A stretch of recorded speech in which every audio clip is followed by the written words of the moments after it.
ಶೆಟ್ಟರ್ ರಾಜೀನಾಮೆಯಿಂದ ತೆರವಾದ ಎಂಎಲ್ಸಿ ಸ್ಥಾನದ ಮೇಲೆ ಲಿಂಗಾಯತರ ಕಣ್ಣು ಬಿದ್ದಿದೆ. ಪಕ್ಷಕ್ಕೆ ಶ್ರಮಿಸಿದವರ ಆಯ್ಕೆಗೆ ಧಾರವಾಡ ಜಿಲ್ಲೆಯ ಕೈ ಮುಖಂಡರು ಆಗ್ರಹವನ್ನ ಮಾಡ್ತಾ ಇದ್ದಾರೆ. ಎಂಎಲ್ಸಿ ಸ್ಥಾನ ಖಾಲಿ ಇದೆ. ಈಗ ಶೆಟ್ಟರ್ ಕೂಡ ಲಿಂಗಾಯತ ಸಮುದಾಯಕ್ಕೆ ಸೇರಿದಂಥವರಾಗಿದ್ದರು. ಈಗ ಅದೇ ಸಮುದಾಯ ಕೊಡಬೇಕು ಅನ್ನೋದನ್ನ ಜಿಲ್ಲೆಯ ಲಿಂಗಾಯತ ಕೈ ಮುಖಂಡರು ಆಗ್ರಹ ವ್ಯಕ್ತಪಡಿಸ್ತಾ ಇದ್ದಾರೆ. ಲೋಕಸಭಾ ಚುನಾವಣೆ ಘೋಷಣೆಗೂ ಮುನ್ನ ಪರಿಷತ್ ಸದಸ್ಯನ ಆಯ್ಕೆಗೆ ಪಟ್ಟಣ ಹಿಡಿದಿದ್ದಾರೆ. ಲಿಂಗಾಯತರಿಗೆ ಸ್ಥಾನ ನೀಡಿದರೆ ಕಾಂಗ್ರೆಸ್ ಗೆಲುವು ಸುಲಭ ಅನ್ನುವಂಥ ನಿರೀಕ್ಷೆ ಇದೆ. ಅಂದರೆ ಎಂಎಲ್ಸಿ ಸ್ಥಾನವನ್ನು ಕೊಟ್ಟರೆ ಲೋಕಸಭಾ ಚುನಾವಣೆಗಿಂತ ಮುಂಚೆ ಇಲ್ಲಪ್ಪ ಲಿಂಗಾಯತರಿಗೆ ಇವರು ಸ್ಥಾನಮಾನಗಳನ್ನು ಕೊಡ್ತಾ ಇದ್ದಾರೆ, BJPಗೆ ನಾವು ಪಾಠ ಕಲಿಸಬೇಕು, BJಪಿಯವರು ಮೂಲೆಗೂ ಮಾಡಿದ್ರು ಅನ್ನುವಂಥ ಒಂದು ಸಂದೇಶ ಹೋಗಬಹುದು ಅಂತ ಅವ್ರ ಲೆಕ್ಕಾಚಾರ. ಹಾಗಾಗಿ ಮಲ್ಲಿಕಾರ್ಜುನ ಖರ್ಗೆ ಸಿದ್ದರಾಮಯ್ಯವರನ್ನ ಭೇಟಿ ಮಾಡಿದ್ದಾರೆ ಆಲ್ರೆಡಿ ಲಿಂಗಾಯತ ನಾಯಕರು. ಮೊನ್ನೆ ಹುಬ್ಬಳ್ಳಿಗೆ ಬಂದಂಥ DK ಶಿವಕುಮಾರ್ ಅವರನ್ನು ಕೂಡ ಭೇಟಿ ಮಾಡಿತ್ತು ಲಿಂಗಾಯತರ ನಿಯೋಗ. ಕಾಂಗ್ರೆಸ್ ಪಕ್ಷಕ್ಕೆ ದುಡಿದ ಲಿಂಗಾಯತ ಸಮುದಾಯಕ್ಕೆ ಸ್ಥಾನ ಕೊಡಿ ಅಂಥೇಳಿ ಈಗ ಅವರು ಒತ್ತಾಯವನ್ನು ಮಾಡ್ತಾ ಇದ್ದಾರೆ. ಹುಬ್ಬಳ್ಳಿ ಧಾರವಾಡ ಭಾಗದಲ್ಲೂ ಕೂಡ ನಿರ್ಣಾಯಕವಾದಂಥ ಪ್ರಬಲವಾದಂಥ ಸಮುದಾಯ ಅಂತ ಹೇಳಿದ್ರೆ ಅದು ಲಿಂಗಾಯತ ಸಮುದಾಯ.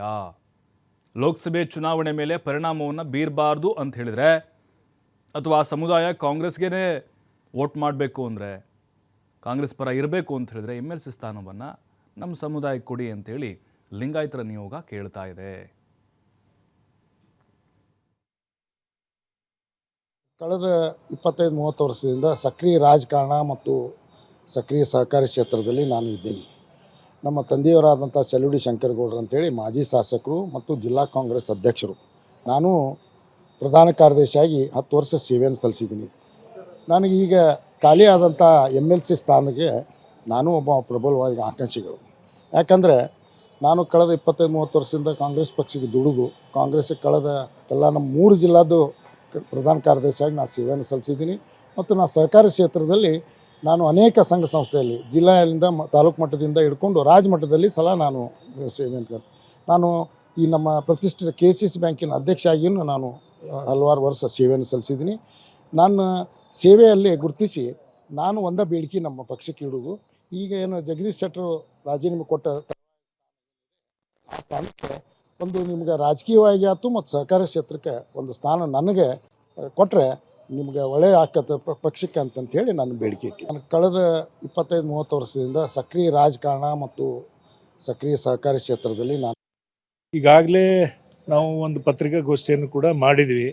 ಧಾರವಾಡ ಜಿಲ್ಲೆಯಲ್ಲಿ ಇರ್ತಕ್ಕಂಥ ವೀರಶೈವ ಲಿಂಗಾಯತ ಎಲ್ಲ ಮುಖಂಡರುಗಳು ಸೇರಿ ಎಲ್ಲ ಸಮುದಾಯಗಳ ಪ್ರತಿನಿಧಿಗಳು ಸೇರಿಕೊಂಡು ನಾವು ಈಗಾಗಲೇ ಪತ್ರಿಕಾಗೋಷ್ಠಿಯನ್ನು ಮಾಡಿ ನಮ್ಮ ಬೇಡಿಕೆಯನ್ನು ಇಟ್ಟಿದ್ದೇವೆ. ಧಾರವಾಡ ಜಿಲ್ಲೆಯಲ್ಲಿ ಇದ್ದಂಥ ವಿಧಾನ ಪರಿಷತ್ನ ಸದಸ್ಯತ್ವ ಸ್ಥಾನವನ್ನು ಧಾರವಾಡ ಜಿಲ್ಲೆಗೆ ಕೊಡಬೇಕು. ಅದರಲ್ಲೂ ಕೂಡ ಲಿಂಗಾಯತ ಸಮುದಾಯಕ್ಕೆ, ವೀರಶೈವ ಲಿಂಗಾಯತ ಸಮುದಾಯಕ್ಕೆ ನೀಡಬೇಕು.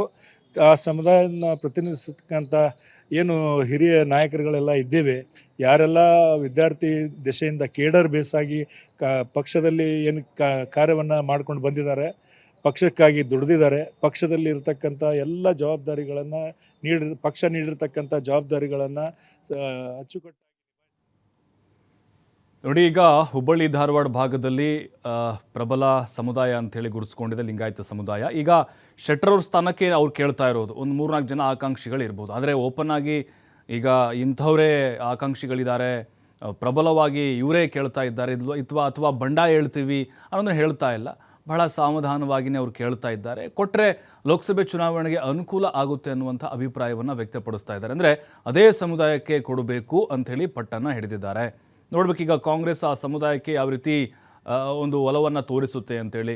ಈ ಬಾರಿಯಲ್ಲಿ ಜೋಶಿ ಅಥವಾ ಶೆಟ್ಟರ್ BJಪಿಯಿಂದ ಕಣಕ್ಕಿಳಿದ್ರೆ ಅಲ್ಲಿ ಲಿಂಗಾಯತ ಸಮುದಾಯದವರಿಗೇ ಕಾಂಗ್ರೆಸ್ನವರು ಮಣೆ ಹಾಕ್ತಾರೆ. ಲೋಕಸಭೆ ಚುನಾವಣೆ ಟಿಕೆಟ್ ಪಕ್ಕ ಅವ್ರಿಗೆ ಸಿಗುವಂಥ ಸಾಧ್ಯತೆಗಳಿದ್ದಾವೆ. ಹಾಗಾಗಿ ಇವೆಲ್ಲ ಬೆಳವಣಿಗೆಗಳು ಕೂಡ ಪ್ಲಸ್ ಆಗ್ಬೋದು. ಇನ್ನು ಈ ಬಗ್ಗೆ ಹೆಚ್ಚಿನ ಮಾಹಿತಿನ ಕೊಡೋದಾದರೆ ಎಲ್ಲಪ್ಪ, ಧಾರವಾಡ ಜಿಲ್ಲೆ ಅಂದರೆ BJಪಿಯ ಭದ್ರಕೋಟೆ. ಆದರೆ ಇದೇ ಒಂದು BJಪಿಯ ಭದ್ರಕೋಟೆ ಕಳೆದ ವಿಧಾನಸಭಾ ಚುನಾವಣೆಯಲ್ಲಿ ಛಿದ್ರವಾಗಿ ಹೋಯಿತು. ಅದಕ್ಕೆ ಮೂಲ ಕಾರಣ ಜಗದೀಶ್ ಶೆಟ್ಟರ್. ಮಾಜಿ ಮುಖ್ಯಮಂತ್ರಿ ಜಗದೀಶ್ ಶೆಟ್ಟರ್ ಟಿಕೆಟ್ ಸಿಗದ ಕಾರಣ BJಪಿಯನ್ನು ತೊರೆದು ಕಾಂಗ್ರೆಸ್ ಸೇರ್ಪಡೆ ಆದರು. ಹೀಗಾಗಿ ಅವ್ರಿಗೆ ಅಂತಂದರೆ ಅವರು ಕಳೆದ ಚುನಾವಣೆಯಲ್ಲಿ ಕಾಂಗ್ರೆಸ್ ಅಭ್ಯರ್ಥಿಯಾಗಿ ಚುನಾವಣೆಯಲ್ಲಿ ಸೋತ ನಂತರ ಅವರಿಗೆ ಪಕ್ಷದಲ್ಲಿ ಸರಿಯಾದ ಸ್ಥಾನಮಾನ ಕೊಡಬೇಕು ಅಂತೇಳಿ ಕಾಂಗ್ರೆಸ್ನ ಹೈಕಮಾಂಡ್ ತೀರ್ಮಾನ ಮಾಡಿ ಅವರಿಗೆ ವಿಧಾನ ಪರಿಷತ್ ಸದಸ್ಯನನ್ನಾಗಿ ಮಾಡ್ತು. ಈಗಾಗಲೇ ಮತ್ತೆ ಅಂತಂದರೆ ಗರ್ ವಾಪಸ್ಸಿಯಾಗಿದ್ದಾರೆ ಜಗದೀಶ್ ಶೆಟ್ಟರ್ ಗರ್ ವಾಪಸ್ಸಿಯಾಗಿದ್ದರಿಂದ ಅವ್ರಿಗೆ ಏನು ಸ್ಥಾನವನ್ನು ಕೊಟ್ಟಿತ್ತು, ಪರಿಷತ್ ಸದಸ್ಯರನ್ನಾಗಿ ಮಾಡಿತ್ತು, ಆ ಪರಿಷತ್ ಸದಸ್ಯರನ್ನ ಧಾರವಾಡ ಜಿಲ್ಲೆಗೆ ಕೊಡಬೇಕು ಅಂತೇಳಿ ಇವತ್ತು ಹೈಕಮಾಂಡನ ಕದ ತಟ್ಟುವಂತಹ ಕೆಲಸವನ್ನು ಇವತ್ತು ಕಾಂಗ್ರೆಸ್ ನಾಯಕರು ಮಾಡ್ತಾರೆ. ಯಾಕೆ ಇವತ್ತು ಧಾರವಾಡ ಜಿಲ್ಲೆಗೆ ಕೊಡಬೇಕು ಅನ್ನೋ ಒಂದು ಬೇಡಿಕೆಯನ್ನು ಇವತ್ತು ಇಟ್ಟಿದ್ದಾರೆ ಅಂತಂದರೆ, ಈಗಾಗಲೇ ಮುಂಬರುವ ಲೋಕಸಭಾ ಚುನಾವಣೆಯ ಗಮನದಲ್ಲಿಟ್ಟುಕೊಂಡು ನೀವೇನಾದರೂ ಲಿಂಗಾಯತರಿಗೆ ಸರಿಯಾದ ರೀತಿಯಂತಹ ಸ್ಥಾನಮಾನ ಕೊಟ್ಟರೆ ಮುಂಬರುವ ಲೋಕಸಭಾ ಚುನಾವಣೆಯಲ್ಲಿ ಕೇಂದ್ರ ಸಚಿವ ಪ್ರಹ್ಲಾದ್ ಜೋಶಿ ಅವರನ್ನ ಕಟ್ಟಿ ಹಾಕ್ಬೋದು. ಹೀಗಾಗಿ ಮುಂಬರುವ ಲೋಕಸಭಾ ಚುನಾವಣೆಯನ್ನು ಗಮನದಲ್ಲಿಟ್ಟುಕೊಂಡು ಅದೇ ಒಂದು ಲೆಕ್ಕಾಚಾರವನ್ನು ಹಾಕಿ ನೀವು ಆ ಪರಿಷತ್ ಸ್ಥಾನ ಏನು ಜಗದೀಶ್ ಶೆಟ್ಟರಿಂದ ಏನು ಸ್ಥಾನ ತೆರವಾಗಿದೆ, ಆ ತೆರವಾದಂತಹ ಸ್ಥಾನವನ್ನು ಲಿಂಗಾಯತರಿಗೆ ಕೊಟ್ಟು ಆ ಸ್ಥಾನವನ್ನು ತುಂಬಬೇಕು ಅಂತೇಳಿ ಒಂದು ಒತ್ತಡ ಹಾಕುವಂತಹ ಕೆಲಸವನ್ನು ಈಗಾಗಲೇ ಅಂತಂದರೆ ಧಾರವಾಡ ಜಿಲ್ಲೆಯ ಕೈ ನಾಯಕರು ಮಾಡ್ತಿದ್ದಾರೆ. ಅದು ಯಾವ ಮಟ್ಟಿಗೆ ಅಂತಂದರೆ, ನಿನ್ನೆ ಇಲ್ಲಿ DCM ಮತ್ತು KPC ಅಧ್ಯಕ್ಷ DK ಶಿವಕುಮಾರ್ ಅವರು ಹುಬ್ಬಳ್ಳಿಗೆ ಬಂದಿದ್ದರು. ಅಂದರೆ ಮೊನ್ನೆ ಏನು ಇಲ್ಲಿ ಅಂತಾರೆ DK ಶಿವಕುಮಾರ್ ಅವರು ಹುಬ್ಬಳ್ಳಿಗೆ ಬಂದಿದ್ದರು. ಹುಬ್ಬಳ್ಳಿಗೆ ಬಂದಾಗ ಇಲ್ಲಿ ಅಂತಾರೆ ಖಾಸಗಿ ಹೋಟೆಲ್ ವಾಸ್ತವ್ಯ ಹೂಡಿದಾಗ ಅವ್ರನ್ನ ಭೇಟಿಯಾಗಿ ಈ ಮುಖಾಂತರ ಒಂದು ಮನವಿ ಮಾಡುವಂತಹ ಕೆಲಸವನ್ನು ಇವತ್ತು ಕೈ ಮುಖಂಡರು ಮಾಡಿದ್ದಾರೆ. ಯಾವ ಮಟ್ಟಿಗೆ ಅಂತಂದರೆ, ನೀವು ಮುಂಬರುವ ಲೋಕಸಭಾ ಚುನಾವಣೆಗೂ ಇಲ್ಲಿ ಕಾಂಗ್ರೆಸ್ನ ಅಭ್ಯರ್ಥಿ ಅಂದರೆ ಇಲ್ಲಿ ಲಿಂಗಾಯತರಿಗೆ ಕೊಡಬೇಕು.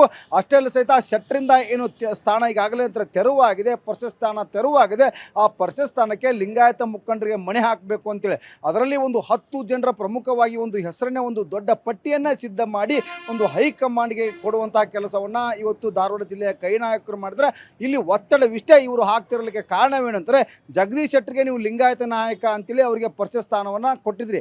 ಅದೇ ರೀತಿಯಾಗಿ ನೀವು ಇಲ್ಲಿ ಅಂತಂದರೆ ಅದನ್ನು ಸರಿ ಮಾಡಬೇಕು, ಅದನ್ನು ತುಂಬಬೇಕು ಅಂತಂದರೆ ಲಿಂಗಾಯತರಿಗೆ ಮಣೆ ಹಾಕಿ ಲಿಂಗಾಯತರಿಗೆ ನೀವು ಪರಿಷತ್ ಸ್ಥಾನವನ್ನು ಕೊಟ್ಟರೆ ಇಲ್ಲಿ ಅಂತಂದರೆ ಮುಂಬರುವ ಲೋಕಸಭಾ ಚುನಾವಣೆಯಲ್ಲಿ ನಾವು ಸರಳವಾಗಿ ಗೆಲ್ಲಬಹುದು. ಹೀಗಾಗಿ ಪಕ್ಷದಲ್ಲಿ ಯಾರು ನಿಷ್ಠಾವಂತ ಕಾರ್ಯಕರ್ತರಾಗಿ ಕೆಲಸ ಮಾಡಿದರೆ ಅಂತಹ ಕಾರ್ಯಕರ್ತರನ್ನ ನೀವೇ ಗುರುತಿಸಿ ಅವರಿಗೆ ಪರಿಷತ್ ಸ್ಥಾನವನ್ನು ಸದಸ್ಯರನ್ನಾಗಿ ಮಾಡಿ ಅಂತೇಳಿ ಇವತ್ತು ಮನವಿ ಮಾಡುವಂಥ ಕೆಲಸವನ್ನು ಧಾರವಾಡ ಜಿಲ್ಲೆಯ ಕಾಂಗ್ರೆಸ್ಸಿನ ಲಿಂಗಾಯತ ಮುಖಂಡರು ಮಾಡ್ತಾ ಇದ್ದಾರೆ.